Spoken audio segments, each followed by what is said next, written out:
Boa tarde, pessoal. Sou João Silva, sou Community Manager de IoT da Ideal, do grupo de software da Intel no Brasil. Quem assistiu aqui a apresentação do Jorge de manhã, trabalho na mesma equipe que o Jorge, cuidando da área de IoT. Vou mostrar hoje para vocês um pouco do que é o IoT. Virou palavrinha da moda, virou assunto da moda e tem gente levando para diversas áreas, né? Sempre no mundo da tecnologia nos últimos anos a gente vê uma tecnologia nova chegando, ela vira uma buzzword, aí o pessoal consegue estender aquele conceito até que aquele conceito simplesmente abrange o mercado inteiro e aquilo passa a ser aquilo. Então eu quero mostrar um pouco do que é o IoT, quais são as oportunidades que a gente tem principalmente no Brasil, o que a Intel tem feito em relação ao IoT, como a Faculdade de Ciência da Computação, eu quero falar sobre o papel da importância do software livre do open source dentro desse novo mundo. Isso é um negócio que pouca gente consegue ver com clareza. E vou falar de alguns exemplos interessantes sobre a IoT.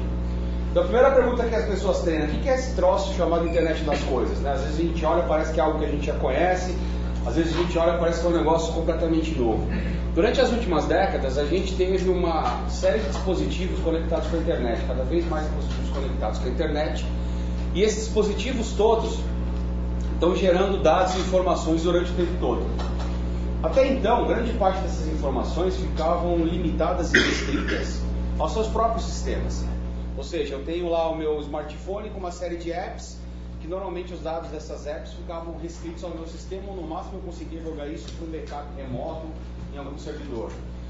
Dentro de casa, a gente já tem alguma coisa de automação, de sensoramento inteligente, de conectividade com a internet, mas também é uma outra coisa estanque, parada no canto dela. E no mundo industrial, a gente já tem há mais tempo uma série de coisas interessantes na área de automação industrial, mas de novo, é um sistema que funciona bem quieto no canto dele, não tem conexão com muitas coisas. O que acontece é que a gente já tem bilhões de dispositivos conectados pela internet e isso só tende a crescer. A partir do momento que a gente tem essa profusão de dispositivos conectados pela internet, as possibilidades começam a ficar muito interessantes. A primeira delas é que a gente consiga criar sistemas de sistemas. Ou seja, cada sistema que eu tinha funcionando estanque em determinado local, agora eu posso conectar ele com outro sistema e aí criar sistemas de verdade. Então, o jeito que eu gosto de explicar a internet das coisas é isso. É uma rede conectada, inteligente de sistemas. Muitos sistemas interconectados, não apenas dispositivos. Através dessa conexão, eles conseguem trocar dados entre si e fazer interpretações de tomada de decisão em tempo real, coisa que a gente não tinha há pouco tempo atrás. Isso vai mudar radicalmente a forma pela qual a gente se organiza, a gente vive, a gente faz negócio e o mundo que está ao nosso redor de várias maneiras. Então, um exemplo de sistemas é o que a gente tem hoje numa cidade como São Paulo. Hoje você tem um sistema de trânsito, de transporte público por ônibus, você tem um sistema de transporte público por trem, você tem sistemas de monitoramento de tráfego, de trânsito, você tem um sistema lá que faz o controle de tráfego aéreo, só que tudo isso funciona isolado no seu canto. Se existe alguma integração entre esses sistemas hoje, na maioria dos casos é feita através de seres humanos. Isso explica o porquê um acidente aqui na Marginal me faz pegar o engarrafamento lá do outro lado da cidade, porque não tem nada que me diga que se eu evitar a rota XYZ, eu consigo escapar do engarrafamento. Hoje em dia quem faz isso é o rádio, ou eventualmente aí o Waze, que é um bom exemplo de sistema inteligente feito baseado no sensoramento remoto. Nós somos os sensores do Waze. Ele é um sistema de sistemas. Ilustra bem o que eu estou falando. O que acontece é que todos esses sistemas estão o tempo inteiro gerando informações e dados. E a partir de agora passa a ser mais provável e mais fácil por conta da tecnologia que eles comecem a conversar entre si e comecem a tomar decisões importantes. Então, eu costumo contar nas palestras de uma situação que eu passei uns anos atrás em Brasília. No aeroporto de Brasília tem uma rotatória grande, que é o grande ponto de entrada para o aeroporto. Tá? Eu estava voltando numa véspera de feriado, voltando de Brasília, por volta das 6 horas da tarde, um motoqueiro sofreu um acidente nessa rotatória e acabou morrendo. Simplesmente aquela rotatória travou, ninguém entrava e ninguém saía do aeroporto de Brasília. Travou a cidade inteira, a fila estava no plano piloto, você não conseguia entrar ou pelo lado ou por fora. E o resultado final disso foi que a hora que eu cheguei para fazer o check-in, meu voo já tinha decolado e eu tive que remarcar a minha passagem. Só que eu não estava sozinho, tinha mais de 100 pessoas na fila para remarcar a passagem. Ou seja, um avião decolou vazio e 100 pessoas tiveram que passar a noite no aeroporto. Não é o tipo de situação em que talvez fosse inteligente algum sistema ter alertado a companhia aérea e dito: olha, ninguém vai chegar no aeroporto, atrasa esse voo, porque se eles atrasassem meia hora o voo, todo mundo voltava para casa feliz e contente. A encrenca foi tão grande que teve gente que só conseguiu voltar no outro dia à noite de Brasília porque os outros voos estavam todos lotados. Então, é um exemplo do que um sistema integrado, inteligente, poderia ter feito para evitar que eu passasse uma noite sentado no banco do aeroporto com mais 100 passageiros. O interessante é que a partir do momento que a gente tiver essa cidade com todo o monitoramento de tráfego controlado, interligada, ela passa a ser simplesmente mais um sistema para um outro sistema. Por exemplo, o sistema da cidade vizinha. Eu moro no ABC e venho para São Paulo todo dia. Não adianta São Paulo ter um sistema de controle de trânsito maravilhoso de primeiro mundo, né? Se a cidade lá onde eu moro, Santo André, não tiver. Quer dizer, como é que você consegue escalonar e fazer com que eles trabalhem de forma conjunta para um mínimo de fluidez no trânsito? Então, cada sistema desse vai formar um outro sistema e a partir daí a gente começa a ter possibilidade de conectar uma infinidade de coisas na internet e começar a ter dados muito mais precisos em tempo real, para tomada de decisão em tempo real. Esse estudo aqui, ele cruza dados do IDC, da Intel e das Nações Unidas, e ele mostra que a estimativa é que em 2020 a gente vai ter 200 bilhões de dispositivos conectados à internet. Eu já vi há 2 semanas atrás um estudo parecido que já está falando em 220 bilhões, tá? E esse número está aumentando. Isso aqui equivale, para vocês terem uma ideia, se não me falha a memória, 26 dispositivos por habitante do planeta. Tá? Para eu que sou nerd, isso é uma excelente notícia. Cada vez que eu quero comprar um treco novo, a minha esposa reclama, eu falo: olha, em 2020 eu tenho que estar com 26. Eu estou com 4 hoje. Então eu tenho uma banda para poder investir. O interessante é que a gente olha aqui para esse número e fica assustado e às vezes não repara nesse aqui. 2015 vamos ter 15 bilhões de dispositivos. 2015 é daqui a alguns meses. Se em 2015 vamos ter 15 bilhões, a gente está perto disso. Mas onde é que esses trecos estão que a gente não vê? Alguém vê a IoT no dia a dia aqui? Acha que faz parte da vida? É meio difícil ainda, né? O negócio está um pouco distante. De fato, é aqui que os dispositivos estão hoje. 40% está nos processos de negócios de fabricação. Tá? Eu não sei se alguém aqui conhece linhas de produção de qualquer fábrica hoje em dia, mais modernas. Você vai conversar sobre a IoT com esses caras, com sensoriamento, tomada de decisão em tempo real, etc, etc. Isso já é realidade para eles há alguns anos. Tá? Um exemplo disso que ficou famoso há uns anos atrás é como o Walmart faz, a Amazon faz o roteamento de pacotes deles, e o próprio Walmart também faz o tratamento de pacotes de forma eletrônica. Então você compra qualquer coisa, tudo é processado eletronicamente através de muita inteligência. Isso já existe há alguns anos. 30% está na área de saúde. Aqui tem um fato interessante. Eu tive um problema torci o tornozelo outro dia, fui fazer uma radiografia no Einstein. E a hora que eu entrei na sala de radiografia, que é uma desgraça, eu olhei para cima e vi um access point, um roteador da Cisco gigante, com 6 antenas. Eu falei: poxa, o que está fazendo? Né? Ou alguém da TI enlouqueceu e resolveu instalar um access point do andar aqui dentro da sala de radiografia, ou isso aqui está aqui por outro motivo, né? A máquina de raio-x deles não usa mais filme. Ela tem uma placa gigantesca, grandona assim, que é um sensor de raio-x. Ele coloca aquilo dentro da máquina, ele bombardeia o teu corpo com raio-x. Aquele sensor capta a informação em tempo real e transmite via Wi-Fi para a máquina do cara que está dentro da salinha. É tudo digital. Tá? E aí eu acabei ficando quase 40 minutos batendo papo com o técnico lá. Ele me mostrou como é que o sistema funcionava, onde é que ia a bateria, quanto tempo durava, e começamos a conversar sobre outras coisas que já existem no dia a dia do hospital e são todos dispositivos inteligentes e conectados. É coisa que a gente de fato não vê no dia a dia, e pelo que ele disse, essa tecnologia de raio-x já é algo que está ficando bem popular no Brasil. 8% está na área de retail. A gente tem um produto lá da Intel, que a primeira vez que eu vi aquilo, eu fiquei até um pouco assustado. Todo mundo está acostumado a andar no shopping e ver uma TVzinha mostrando filminho, foto, fazendo propaganda, né? A gente tem uma na Intel agora, que é uma TV igualzinha a qualquer outra, né? Só que ela tem uma câmera em cima. Aquela câmera capta quantas pessoas estão passando na frente da TV, quantas pessoas estão olhando o que está sendo mostrado, quanto tempo cada pessoa olha, qual é o sexo, a faixa etária de cada pessoa. Ou seja, através de uma interface super simples eu posso dizer assim, olha, durante o dia de programação no shopping hoje, se estiver passando muita criança, são essas propagandas que você tem que mostrar, se for muita mulher é essa aqui, se for muito homem é essa aqui, e você separa, segmenta todo o teu público e deixa o carinha trabalhando lá.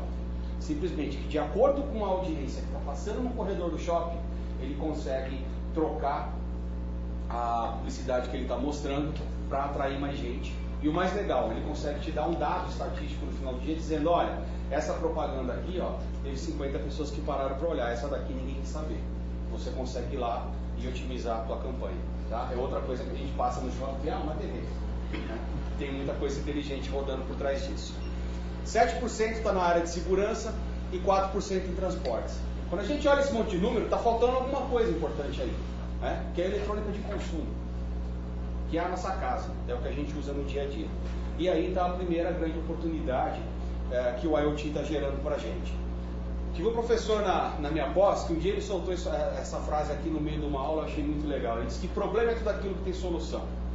Se não tem solução, não é problema, é um fato. Eu virei a internet para descobrir a fonte dessa frase, quem disse isso, porque eu duvido que tenha sido da cabeça do meu professor. É capaz que tenha sido. É capaz que tenha sido. Não, daquele lá não é. Não é. E aí eu achei interessante quando eu comecei trabalhando com a IoT, porque a gente vê essas novas tecnologias, a primeira coisa que qualquer um pensa, eu vou melhorar o que já existe. Isso aqui é feito assim, eu vou automatizar, eu vou deixar mais rápido, etc. A segunda coisa que a gente pensa, eu posso interligar o sistema A com o B agora, tirar informação, extrair, cruzar um dado que sai do Twitter com um dado do Facebook e colocar um sensor no shopping e fazer tal coisa. E aqui a oportunidade interessante, essas soluções estão chegando ao consumidor final e principalmente é a hora da gente começar a solucionar o que não tinha solução. Ou seja, vamos olhar para trás, ou vamos olhar para o nosso dia a dia, vamos ver aquelas coisas que a gente acha que é fato e falar, com a luz dessa nova tecnologia talvez eu consiga resolver isso aqui de alguma forma inteligente. Então eu gosto de alertar as pessoas sobre isso, porque no mercado brasileiro, quem vai dar essa solução, quem vai encontrar isso aí são vocês. Tá? Você vai ter empresas de fora vindo para cá oferecendo uma série de soluções, produtos, etc. Mas a gente tem uma série de especificidades no Brasil que vai precisar e vai demandar muita mão de obra local. Tá? Um exemplo disso, eu conheci há pouco tempo atrás um pessoal que fez um projeto de monitoramento de cisterna no Nordeste. Algumas prefeituras das regiões mais afastadas lá têm o serviço de entrega de água em cisternas de casas. O problema é que o processo que eles estavam usando agora, em 2014, acabou a água da cisterna do cara, o cara vai até a prefeitura e avisa. A prefeitura leva 3, 4 dias para ela entregar um caminhão-pipa. Tá? E não faz isso por maldade nem por incompetência, porque era o jeito que eles sabiam fazer. E pior, a logística não era otimizada, então às vezes o caminhão vai até uma fazenda, entrega um caminhão, entrega água, volta com metade da água, para que ele chegar na prefeitura descobrir que tinha uma outra no meio do caminho que também está precisando, porque o cara foi naquele dia. Então o garoto fez usando o Arduino e monitoramento através de rede 2G de dados, que é super baratinho.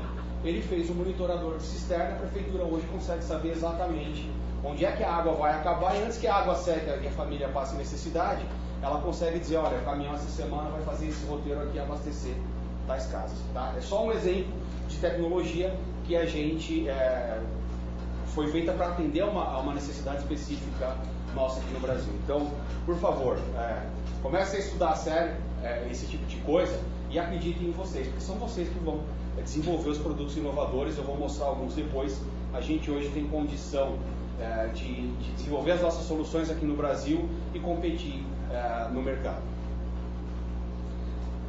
A Intel tem hoje produtos que abrangem toda a linha do que eu falei de indústrias ou de verticais industriais em que o IoT está envolvido, tá? Desde a área médica até a área de energia, passando por transporte industrial, retail e comunicações. E por que isso é importante para quem desenvolve software? Porque a gente está falando de uma única arquitetura de processador, que faz desde o Quark, que é um processador pequenininho que a gente tem no Galileu, até o Xeon, que é um processador que está lá no data center dentro do servidor. O importante isso para o desenvolvedor de software é que o teu código é portável por toda a plataforma.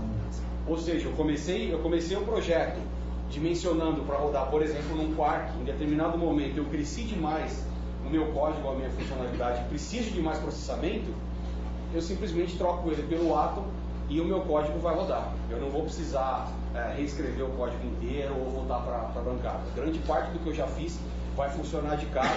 E dependendo das tecnologias, linguagens e bibliotecas que vocês usarem, de fato é você trocar o processador e continuar o teu projeto com mais capacidade de processamento. Outra coisa é que durante a integração das várias camadas que você tem envolvendo um projeto de IoT, é muito mais fácil quando você já conhece, domina e tem experiência numa única arquitetura. E o papel do Open Source, do software livre nisso tudo? Hoje, quando a gente olha o que é que existe de fato no mercado, a gente vai encontrar Linux em todo o stack. Essa é a grande verdade. Tá? Hoje em dia, quando vocês pegam placas como Intel Galileu, Raspberry Pi, que está rodando dentro delas é Linux. Se você começa a pegar gateways industriais e gateways de comunicação que já estão começando a aparecer no mercado, a maioria deles usa o Atom, você vai ver que o que está rodando lá dentro dele também é o Linux. Tá? E aí você vai até o servidor que está lá na nuvem explorando todos esses sensores. Né? As pessoas normalmente não associam uma coisa a outra, mas quando eu tenho 1 bilhão de dispositivos gerando informação em tempo real de um lado, eu preciso ter alguém do outro lado consumindo e tratando essas informações em tempo real. Tá? Então, o Big Data, que a gente escuta falar já há algum tempo, e que muita gente achava que era um negócio muito desconexo ou específico para alguns tipos de projetos científicos, etc., ele na verdade virou data center do que a gente tem de IoT. Tá? Quem tem hoje, trabalha com sistema de IoT, que tem muito sensor, muito dispositivo, ele vai precisar ter uma interface, vai precisar ter um back-end de Big Data para poder tratar esses dados. 2 projetos que eu queria chamar a atenção de vocês, específicos de software livre. O primeiro deles é o projeto Yocto. Alguém já escutou falar do Yocto aí? O Yocto ele é um projeto que te ajuda a desenvolver uma distribuição Linux embarcada. Tá? Alguém já tentou escrever um Linux do zero, usando o Linux from scratch? Tá? Dá um trabalho desgraçado. Dá um trabalho, né? É um negócio que acho que todo mundo devia fazer uma vez na vida. Que você aprende como o sistema operacional é montado, desde o kernel. Mas dá muito trabalho. O que o Yocto faz para você? O Yocto é um projeto que ele tem um esqueletão, ele na verdade vem de uma série de outros projetos ao longo do tempo, inclusive do Open Embedded. Mas basicamente o Yocto é uma coleção de scripts que ele gera uma distribuição Linux para você. Então você diz para ele quais são os pacotes que você quer que tenham nessa distribuição Linux, quais são as especificidades de cada pacote, ele faz toda a análise de dependência entre pacotes, ele faz o download de todo o código-fonte, faz a compilação, faz a verificação e os testes na ordem adequada. Tá? Então, com o Yocto, você consegue desenvolver uma distribuição Linux absolutamente enxuta, rodando só com aquilo que você de fato precisa. Porque lembra, a gente não está trabalhando com o i7 ou com o i5. A gente está trabalhando com o Quark, que é um processador que tem baixo consumo de energia.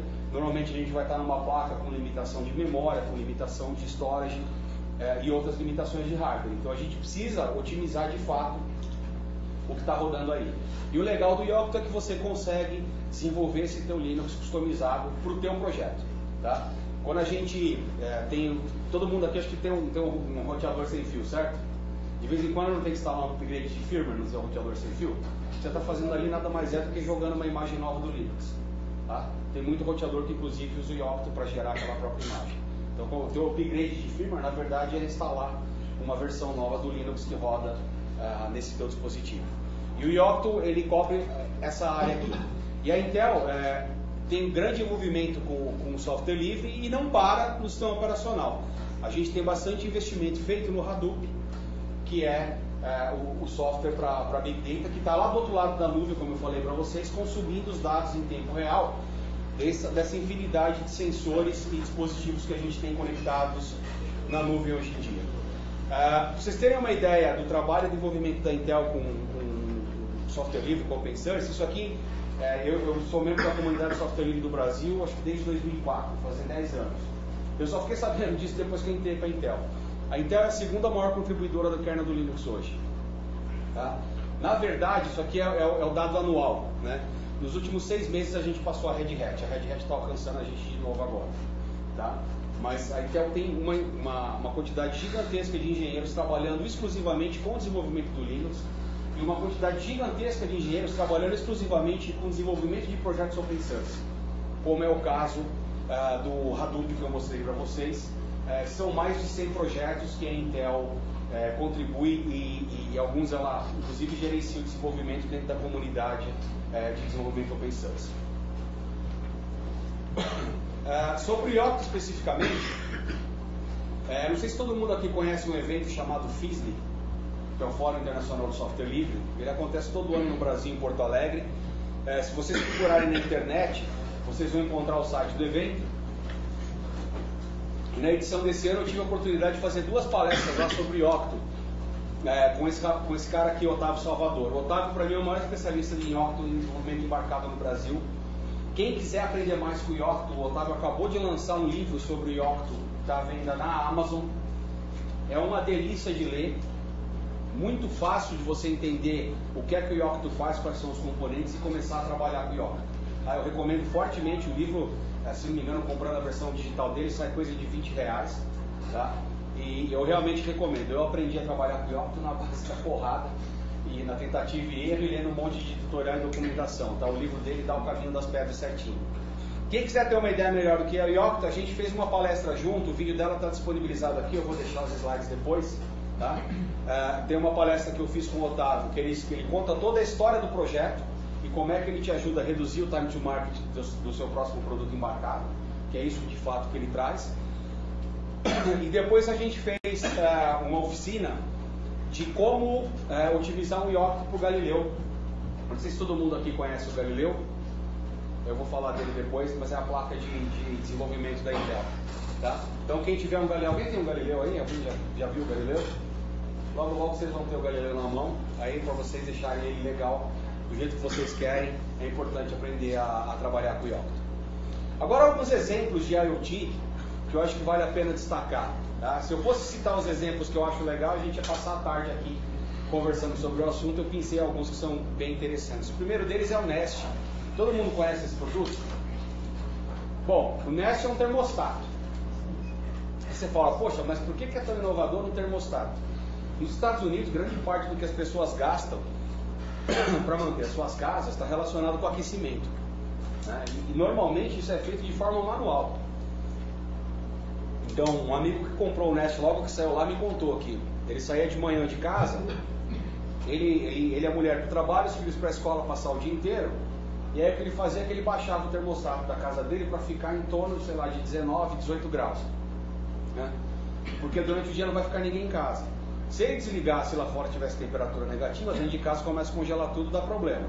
Se ele deixa muito fria a casa, na hora que ele entra depois, até a casa aquecer, demorava demais. Se ele deixa a casa muito quente, gasta muito dinheiro.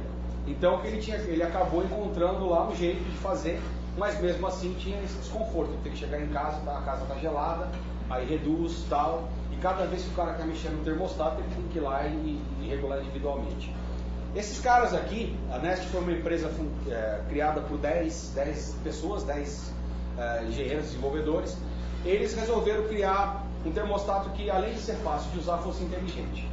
Então, a primeira coisa que surpreendeu quando eu conheci o Nest é a facilidade que você tem de instalar ele em praticamente qualquer residência.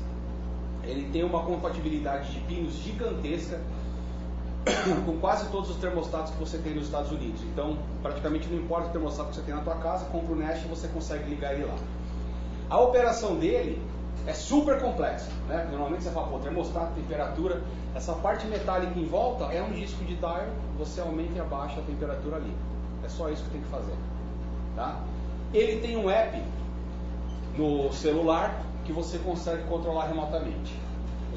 Então você consegue medir a temperatura da tua casa e controlar de fora. Agora o mais legal, o Nest aprende o teu padrão de regulagem da temperatura. Ou seja, depois que você está uma semana usando o Nest, você não precisa mais mexer nele. porque ele sabe exatamente que hora esquentar, que hora esfriar, e acaba que você esquece que você tem um termostato em casa, porque a hora que você chega em casa a temperatura está do jeito que você quer, a hora que você sai ele baixa e tem o modo economia, etc. A empresa foi fundada por 10 pessoas, foi vendida para o Google por uma soma que, se não me lembro, foi 3,2 bilhões, eu não lembro se foi 3,2 ou 32 bilhões. Procurem na internet que tem essa história lá. Mas o Google comprou a empresa segundo esse meu amigo que comprou o Nest na casa dele lá, o produto se pagou em 3 meses. Tá? Além, fora o conforto da família toda.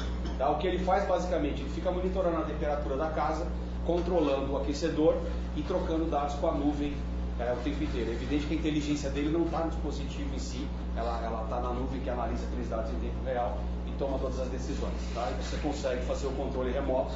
Quem quiser mais informações está aqui. Eles estão vendendo agora um treco que eu tenho vontade de comprar para ter aqui no Brasil, que é um detector de fumaça para você colocar na casa, em vários cômodos. Né? A gente não tem a gente não se preocupa com esse tipo de supérfluo aqui no Brasil, né? Nem detector de fumaça nem de gás, né? Até o dia que a casa da gente explode e pega fogo. Então lá tem, não é tão caro assim, e você consegue colocar, ele também monitora nível de CO2, monitora a temperatura, etc. É um negócio que nos Estados Unidos é acessível a ponto de você poder colocar aquilo em vários cômodos da casa. Eu recomendo dar uma olhada nesse site. O segundo produto que eu acho bem legal é esse Goji. Ele é uma fechadura eletrônica. Uma fechadura eletrônica para a porta. Tá? Primeira coisa legal que ele tem é uma câmera embutida. Cada vez que alguém para na tua porta, ele tira uma foto para saber quem é. A segunda, ele opera através do smartphone, tanto através de comunicação via nuvem, Wi-Fi e conexão com a internet, quanto através de NFC. Tá? Então, eu não sei quanto a vocês, mas eu moro em apartamento e eu odeio pegar o carrinho de compra quando eu chego do mercado. Aí eu consigo fazer aquela bela Teresa de sacola nas duas mãos, subo parecendo o Hércules. Quando eu paro na porta de casa, eu tenho que destravar a porta. Aí eu sou obrigado a tirar a minha obra de arte no chão para poder destrancar. Com o Goji, custa acho que $129. A hora que você chega perto da tua fechadura, ela detecta teu smartphone e destrava a porta. Mais legal, você consegue autorizar smartphones de outras pessoas a destravar a tua porta em determinados dias e horários. Então, para quem tem empregada doméstica, um amigo ou alguém que vai usar a tua casa para qualquer coisa, você consegue cadastrar o smartphone dele e quando ele chegar, ele pede para abrir a fechadura. Tá? Ela tem mais uma série de funcionalidades e para quem é meio paranoico com segurança ou se preocupa, puxa, e se a bateria acabar e se a internet estiver fora, não entra em casa, né? A hora que você vira o displayzinho dele, tem um buraco para entrada de chave, ele na verdade se adapta a qualquer fechadura que você tenha nos Estados Unidos e aqui no Brasil também há muitas delas, tá? Isso aqui custa, como eu falei, acho que $129 e um amigo outro dia foi para lá, eu não lembro se foi na Best Buy ou na Fry's, ele assistiu uma palestra ali numa das lojas, ele tirou foto da fechadurinha vendendo lá, tá? Quem for para lá pode economizar um dinheirinho que vai gastar. Esse aqui é outro produto que eu achei bem interessante, chamado SenseMother, porque ele utiliza uma tecnologia de gateway para comunicação com a internet das coisas. E quando a gente fala de usar gateway, dá a impressão que eu estou falando em comprar um hardware super sofisticado, que vai ser difícil para qualquer um mexer, né? Isso aqui é o seguinte, esses 4 carinhas são 4 sensores inteligentes e isso aqui é um gateway de IoT. Esse cara aqui você deixa dentro de casa, conectado na internet, com segurança, com configuração específica, tudo certinho. E esses caras aqui você programa para diversas atividades ao longo do dia. Por exemplo, eu posso dizer que esse verdinho aqui, de manhã, ele vai servir para monitorar o caminho que minha filha faz para ir para voltar da escola. Mas quando chegar na escola, eu quero que ele passe a monitorar o quanto ela tem se movimentado. Porque ela fica falando que ela brinca com as amigas, que ela corre na hora do intervalo, e eu desconfio que ela passa o tempo inteiro no Facebook, no celular. Então eu consigo programar diversas atividades para cada sensor desse. Eles têm GPS, tem acelerômetro, tem uma série de outros sensores. Você consegue programar o que você quer que cada sensor colete em determinado instante do dia. E você simplesmente entrega aquilo para uma pessoa. Ela pode carregar com um chaveiro na mochila, ela pode carregar no bolso, ela pode colocar no tênis, ela pode fazer o que quiser com esse sensor. Ele coleta dados de vários dias. Quando ela entrar em casa, ele detecta essa estação da base, ele transmite todos os dados, daí os dados vão para a internet, de lá você trata e faz o que quiser. Tá? Uma das coisas que ele tem muito interessantes e que nos Estados Unidos está chamando bastante atenção é o tal da cerca eletrônica. Eu não sei se vocês conhecem o que é isso, mas basicamente é você pegar um perímetro no mapa e dizer: se essa pessoa sair desse perímetro, eu quero ser alertado. Tá? Isso está sendo muito usado, principalmente para idosos, pessoas que têm inclusive o mal de Alzheimer, que às vezes sai de casa e não sabe para onde foi. Então, se ele deixar, por exemplo, o quarteirão, ou se ele sair da rota que eu estou acostumado, eu quero ser alertado. Tá? Ele tem usado para esse tipo de coisa e muito lá para monitorar por onde as crianças têm andado. Tá? É um outro exemplo. Esse aqui é um relógio que está aqui. É uma empresa que a Intel comprou, acho que há cerca de um ano atrás, um pouco menos talvez. Ele é um relógio comum, como vocês estão vendo aqui, ele monitora o batimento cardíaco. Né? Ele é um famoso fitness band, o relógio que mede as atividades que eu faço ao longo do dia. Só que ele tem uma diferença muito interessante em relação aos outros. A maioria dos relógios trabalha hoje em dia com acelerômetro, basicamente. Esse cara tem um sensor de LED aqui embaixo que ele fica medindo o fluxo sanguíneo nos vasos capilares do pulso. Tá? Com isso, ele mede o fluxo sanguíneo, o batimento cardíaco. Ele tem um acelerômetro de 3 eixos, ele mede a minha transpiração e a temperatura da pele o dia inteiro. O mais interessante é que ele faz detecção de padrões automaticamente e classifica todas as minhas atividades. Tá? Eu não sei se alguém já usou Fitbit, Xiaomi, esses outros relógios, monitores. A maioria deles funciona baseada no app. Então é assim, você vai dormir, você tem que abrir o app e falar: vou dormir. Aí ele monitora o teu sono. A hora que você acorda, você tem que abrir o app e falar: acordei. Na hora que você vai correr, você tem que falar: vou correr. Ele começa a entender que aquilo é uma caminhada. Parei de correr.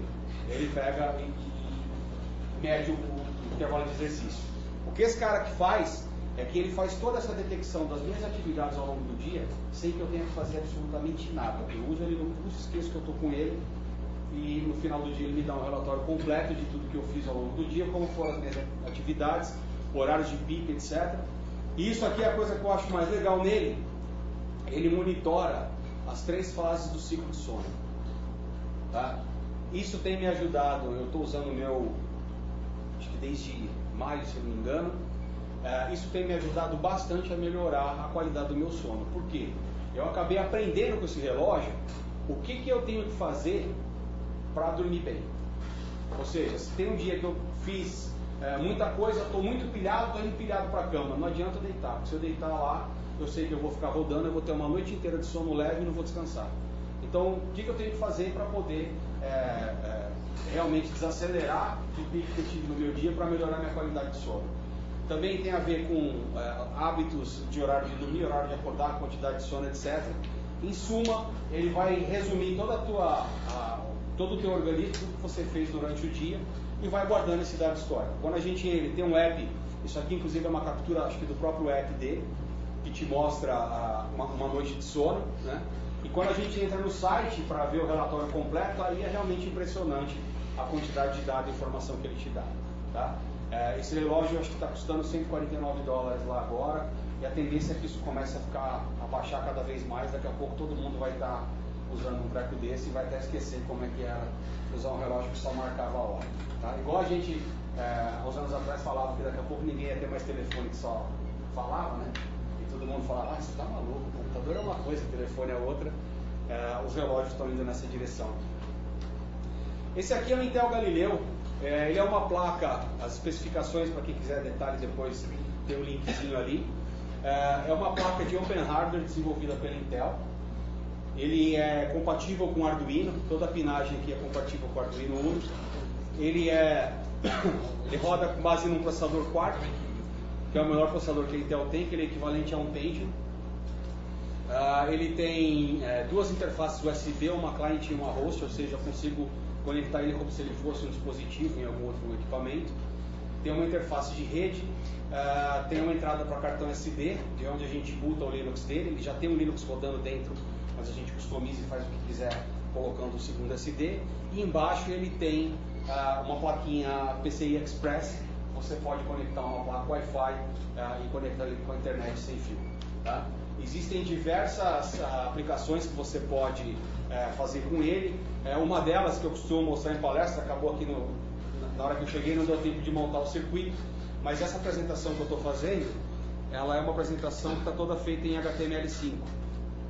Tá? o meu web server dessa apresentação normalmente é o Galileu.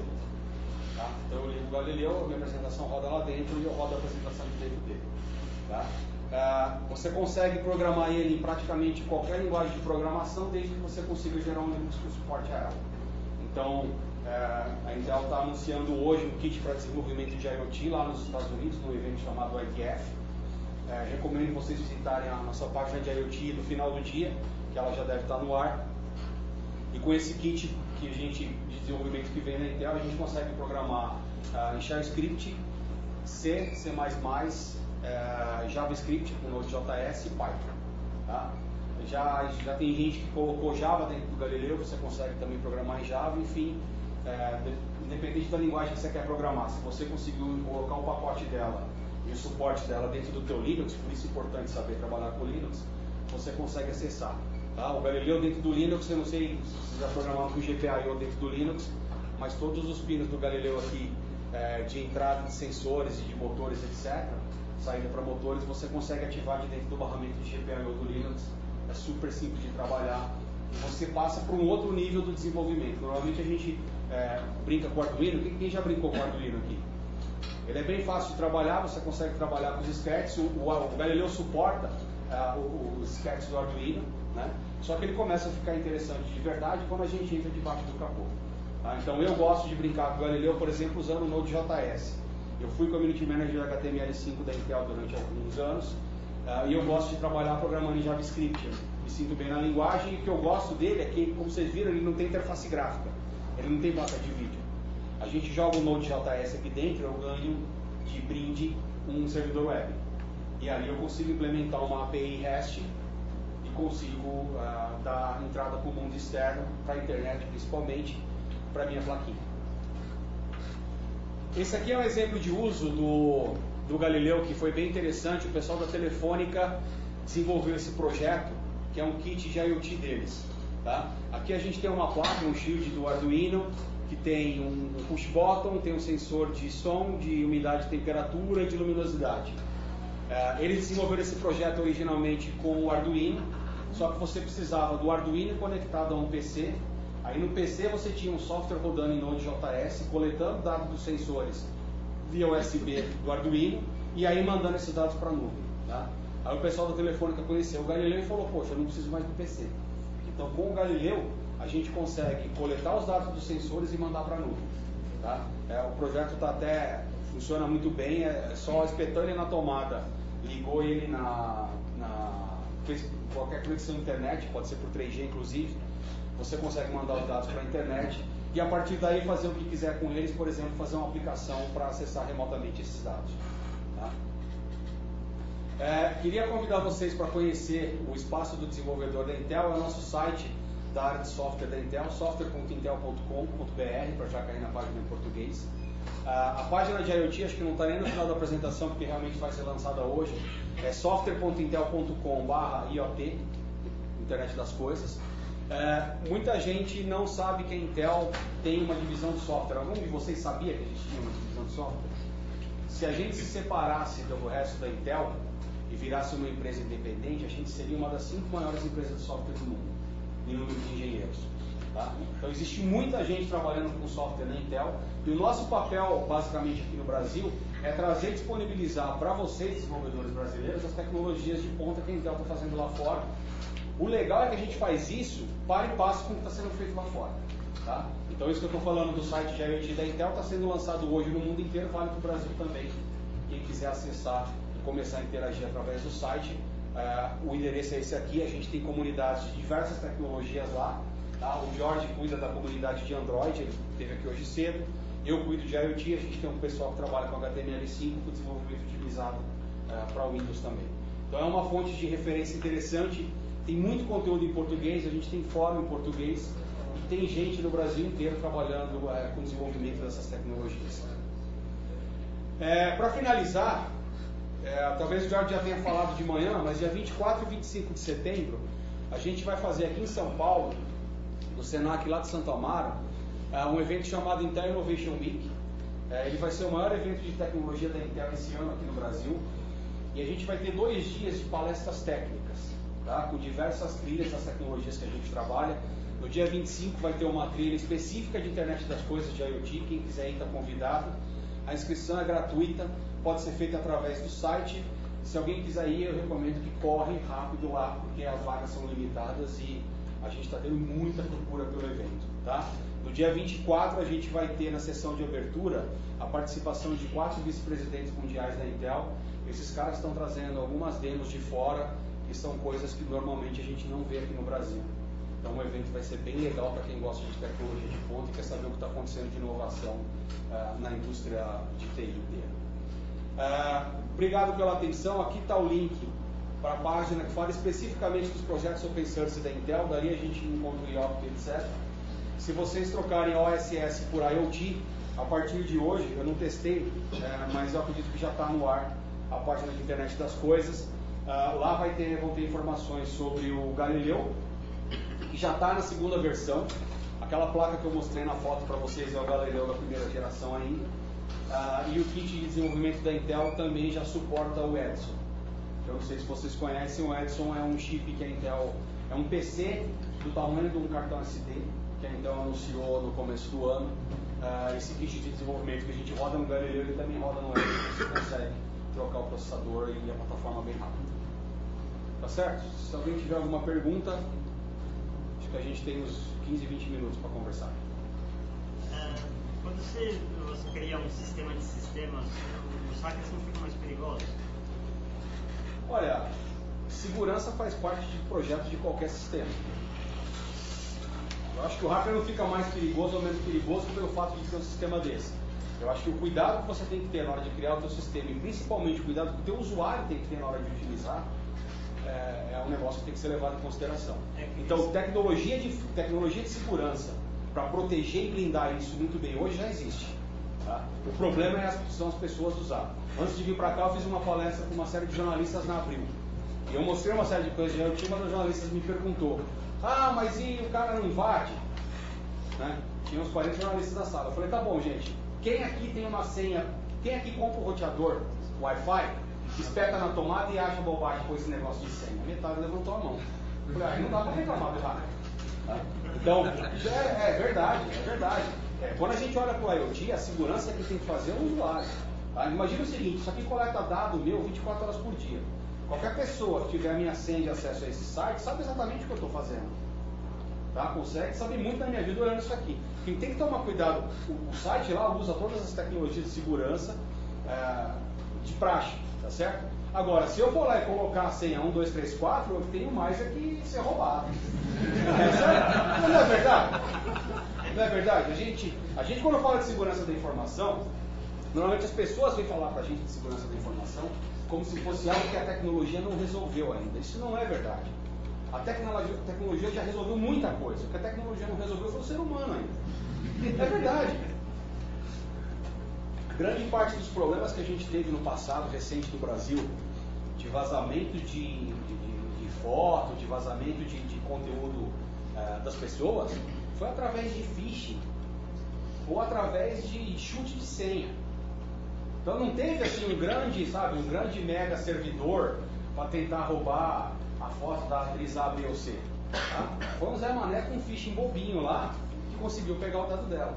Então o elo mais fraco da segurança ainda é o usuário. Então, do ponto de vista de tecnologia, quanto mais você interliga sistemas, normalmente você coloca mais camadas adicionais de segurança.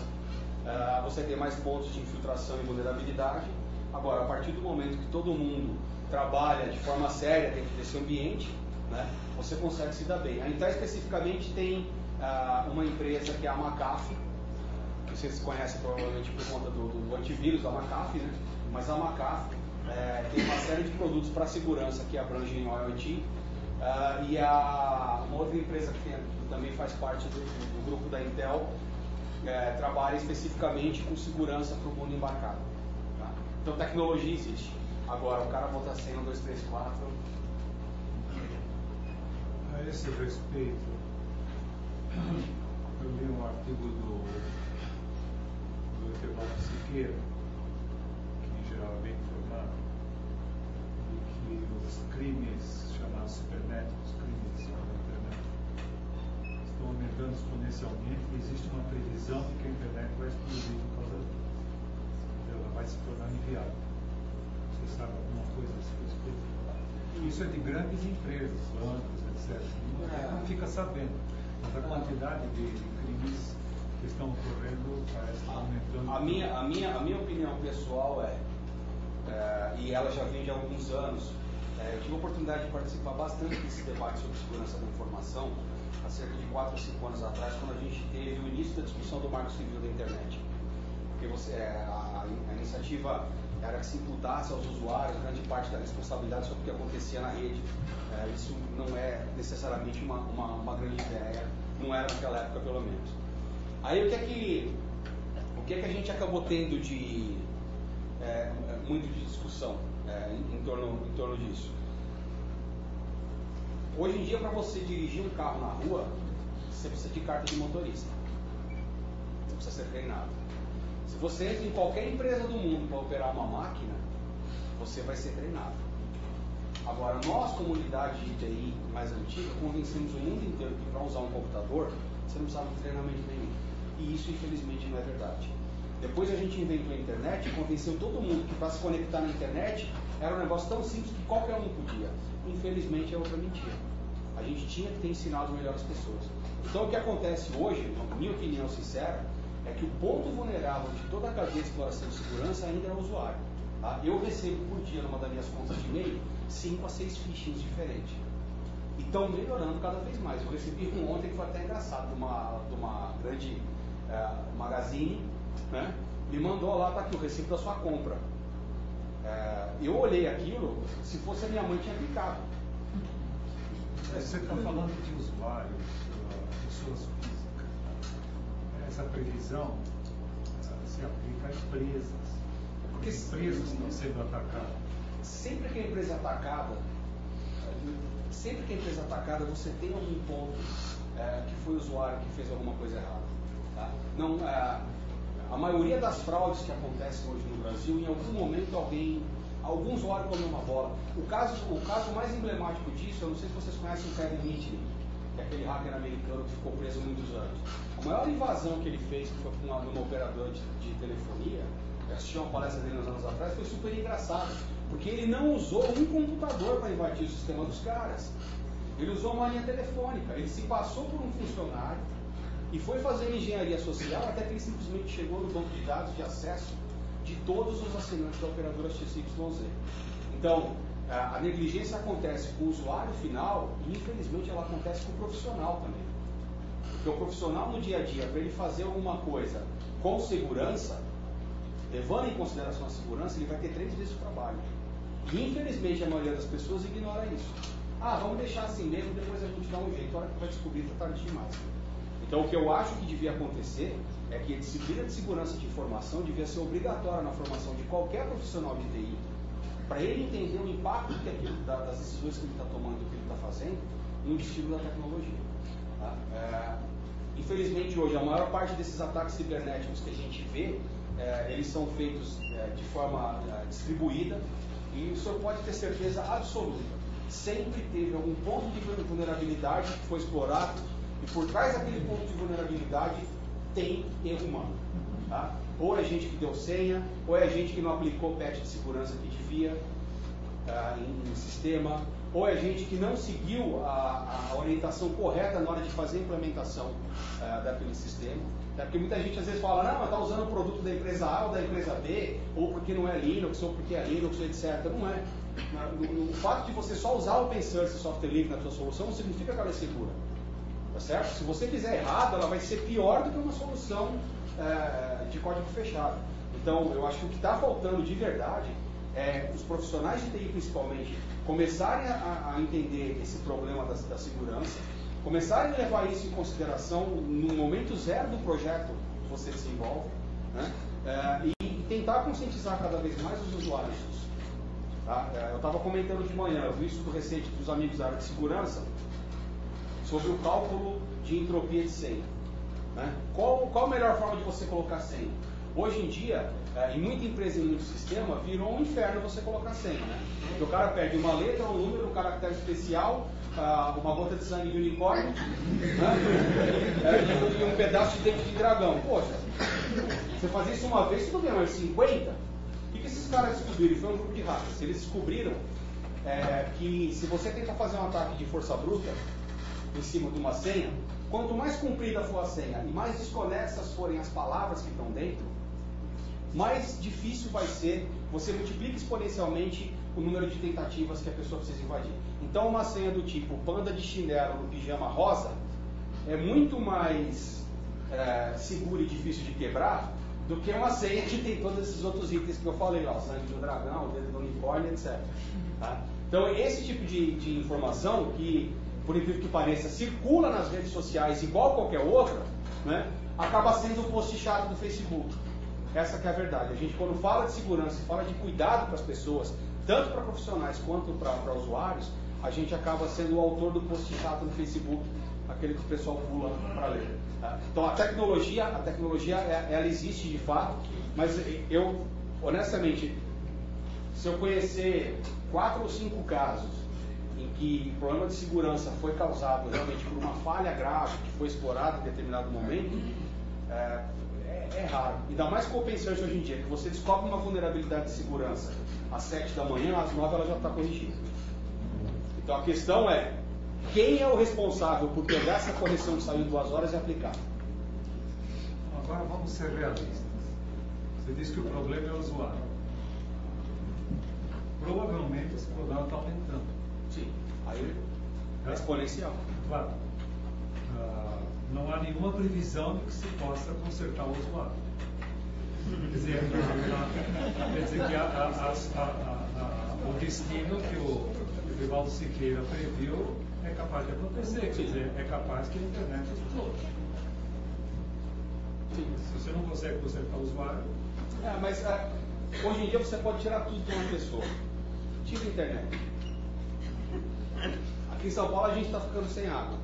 Se a gente tivesse sem internet, você ia ver a Paulista como estava. Não se preocupe. Não é verdade? O senhor não se preocupe. Na hora que chegar para o pessoal e falar, gente, ou faz direito, ou acabou a internet, o pessoal vai aprender segurança, vai correr atrás. Mas o cenário realmente é bastante assustador. Os números, e o pior é a conta. Você concorda com isso? Concordo. O pior é a conta que a gente paga por isso, porque a gente paga essa conta na taxa bancária porque tem o risco de fraude, a gente paga essa conta na taxa de uma transação eletrônica qualquer que você faça, no preço do produto numa loja, a gente acaba pagando essa conta. Mas voltando na origem lá atrás, eu falo isso com meia culpa porque assumo o meu próprio erro, porque eu tenho na minha família uma série de pessoas, inclusive os meus pais, que de vez em quando eu vou no computador deles, pelo amor de Deus, tem tanta bugiganga instalada lá que eu falo, como é que você conseguiu em uma semana instalar tudo isso? Por quê? Porque fui eu que convenci ele de que a internet era fácil de usar, fui eu que convenci ele de que dá para pegar um programa do site X do Y, instalar e que não vai acontecer nada. Acontece que existe uma indústria por trás desse meio hoje que faz isso aí. Ela enche um monte de linguiça e o pior, se enchesse de linguiça que é bem feita e testada, tudo bem. É aí que as vulnerabilidades acabam aparecendo. Então, infelizmente, você tem que tomar muito cuidado hoje em dia tendo o sistema. A maioria das pessoas tem um access point em casa e trabalha hoje em dia conectada na internet com Wi-Fi. Quantas pessoas habilitam o firewall daquilo? Sabe qual é o trabalho que dá habilitar um firewall desse? É dar um clique. Você dá um clique, firewall habilitado, pronto, ninguém conecta de fora para dentro. Você já reduz em grande parte o risco de segurança. Ainda dá para fazer ataque, eu consigo instalar um troiano, eu consigo instalar um malware e entrar na máquina dele, fazer conexão reversa, etc. Tá. Mas aí a coisa já começa ficando complicada. Entendeu? Então, na internet a impressão que eu tenho é que a gente tem carro e não tem tranca nas portas. Todo mundo fica deixando bolsa e celular à vista. Aí não tem muito jeito. Né? Para o IoT especificamente, essa é uma grande preocupação e tem uma outra preocupação minha pessoal que é maior até do que a segurança. Porque a segurança a tecnologia resolve. É a respeito da privacidade. O que é que me garante a minha privacidade a partir do momento que eu tenho dispositivos conectados e coletando informações e rastreando informações sobre o que eu estou fazendo o dia inteiro? Como é que eu consigo garantir e qual é o nível aceitável de privacidade que a gente está disposto hoje em dia a aceitar para ter esse monte de serviço? Né? Todo mundo aqui gosta quando o Waze ajuda a cortar o trânsito, né? Não é legal? E agora, e saber que o Waze está rastreando onde vocês estão o dia inteiro? E ele pode contar para quem quer que seja, onde é que vocês estão em qualquer minuto. Isso é um negócio meio chato. Mas na hora que a gente olha, fala, para escapar do trânsito, eu aceito isso. Então você está abrindo mão de um pedaço da tua privacidade para receber um serviço em troca. Então essas duas questões elas estão sendo amplamente debatidas hoje em dia. Nos Estados Unidos tem até uma comissão tratando dessa questão da privacidade e essa discussão está começando a chegar no Brasil. Não só a questão da segurança, mas também da privacidade dentro do IoT. Nos Estados Unidos teve um caso recente que aconteceu um big de um abafão aí dele, mas algumas empresas que tinham pulseiras de monitoramento de fitness estavam vendendo dados estatísticos dos usuários para operadoras de saúde. Tá certo? Dados estatísticos, a saída deles foi essa. O pior, sabe aquele contrato de termo de serviço que a gente lê sempre? Estava lá escrito. Estava lá escrito. O nego foi gritar e falou, não, você assinou dizendo que eu podia fazer isso. E aí a argumentação foi, são dados estatísticos sobre o sedentarismo da população que tem esse tipo de equipamento. Agora, o que é que impede o cara de chegar para o teu convênio e falar, olha, tá correndo? Tá correndo nada, olha aqui, ó. A pulseirinha dele falou que dorme o dia inteiro, ó, toma cerveja, tá vendo? Come porcaria, porque tem uns desses agora que estão saindo que vão monitorar também o que você come. É verdade. Gordo tá lascado. Eu me peguei para Jesus, ó. Não tem mais desculpa, não tem mais. Né? A geladeira vai digitar se você pegou porcaria. O relógio vai marcar, não vai ter mais uma folha. A geladeira vai terminar. A polícia agora pega no pulso para te ver seu relógio. Pronto. Você acha que esse negócio da geladeira vai pegar? Da geladeira? É tudo uma questão de uma coisa tão americanada, tão é grande, né? Simples. É grande. Mas se custar R$1.000, eu acho que, olha... Você falou de automóvel, falou de hospital, isso tudo tá bem. Mas essa história de que vão colocar chip em qualquer coisinha, no papel higiênico... Por que não? Para Tem mais faísca. Tem os exageros. Olha o chip no papel higiênico. No micro-ondas, por exemplo. Eu gosto de dar o exemplo do Twitter da geladeira, porque para gordo é um pesadelo. Eu não consigo me imaginar da vida geladeira e o cara tentando, não, lá 3 da manhã fui pegar. Pô, para, me deixa quieto no meu canto.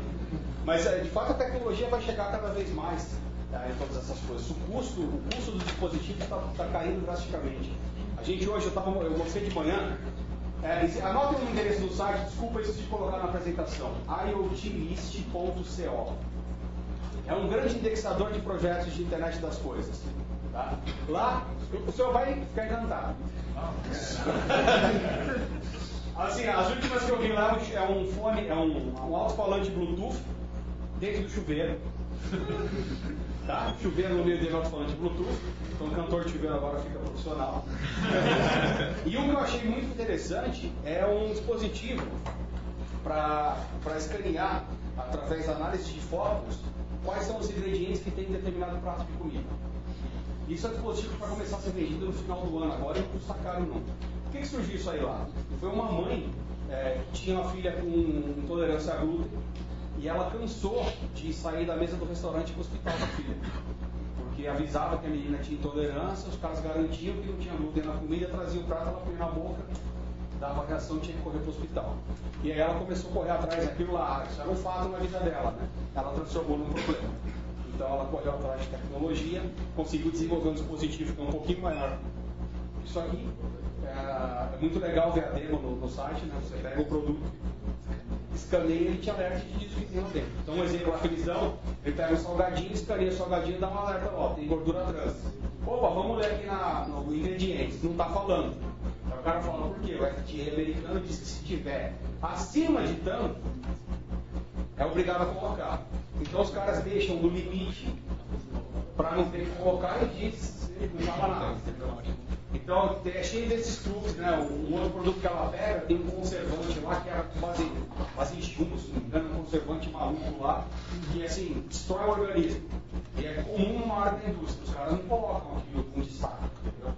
Então ela desenvolveu esse dispositivo.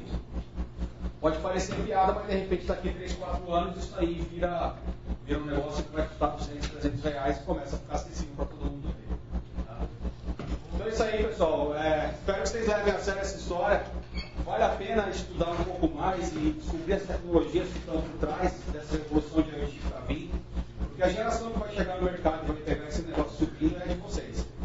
Então, quanto antes vocês começarem a olhar com atenção, lembrando dessas questões de segurança e privacidade, principalmente, mais rápido vocês conseguem fazer alguma coisa bem legal com isso aí. Tá joia? Muito obrigado.